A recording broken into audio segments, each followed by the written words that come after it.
The United States Treasury Secretary Janet Yellen is leaving China after a visit to try to strengthen economic ties, saying that she believes the two countries can have a healthy relationship. While in China, Ms. Yellen held 10 hours of talks with senior Chinese officials, saying that the meetings had put relations between the two countries on a surer footing after a long period of tensions over trade and other issues. Here's Ms. Yellen speaking at a press conference earlier. The US and China have significant disagreements. Those disagreements need to be communicated clearly and directly. But President Biden and I do not see the relationship between the US and China through the frame of great power conflict. We believe that the world is big enough for both of our countries to thrive. Both nations have an obligation to responsibly manage this relationship, to find a way to live together and share in global prosperity. Well, our correspondent Rupert Wingfield has been following the story from Bangkok, and he gave us this analysis of Ms. Yellen's visit to China. Very broadly speaking, I think this trip has gone as well as anyone could have expected. Firstly, Janet Yellen said she had managed to re-establish direct, face-to-face, respectful communications between China and the United States. And that's something that's been missing for really a very long time. Secondly, she was able to meet face-to-face with China's new team, particularly in the economy. And that means she, really referring to yesterday, on Saturday, she spent most of the day with He Lifeng, the vice premier, and the man in charge of China's economy, very close to President Xi Jinping, a very key figure in the new Chinese administration.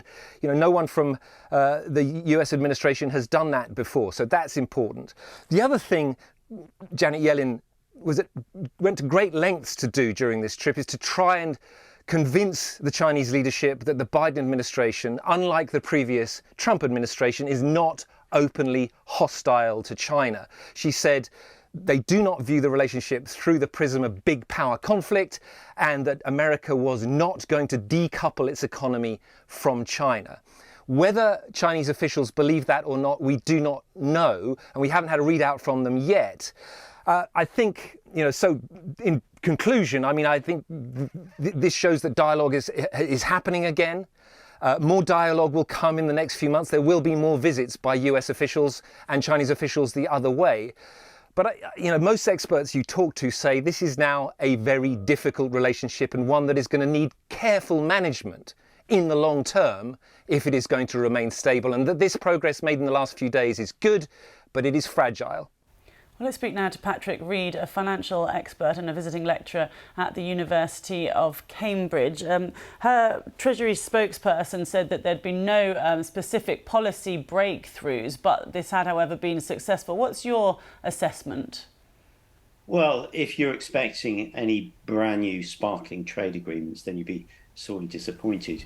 And I agree with your colleague on this. There is a baby steps in thawing this relationship. It really is the very beginning of the thaw, but we're far from out of the woods just yet. The difficulty, which may be ongoing, is separating the politics with the economics. Now, the two of the biggest economies in the world need to look through this because they both need each other.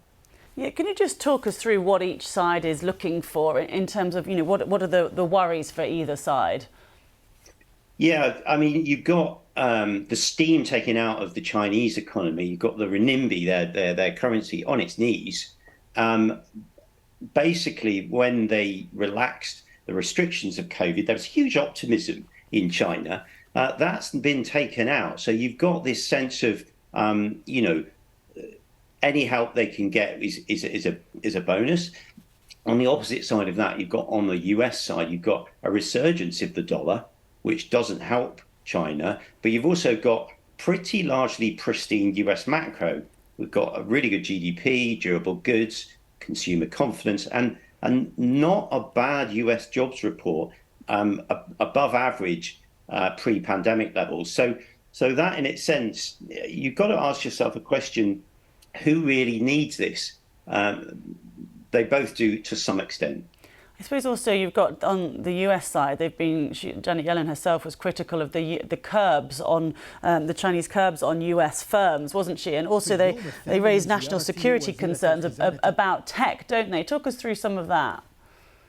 Yeah, well, China is one of the biggest producers of certain metals, which do support and are very in need for computer chips. You know, gallium and germanium. This is a key driving force for the future of AI.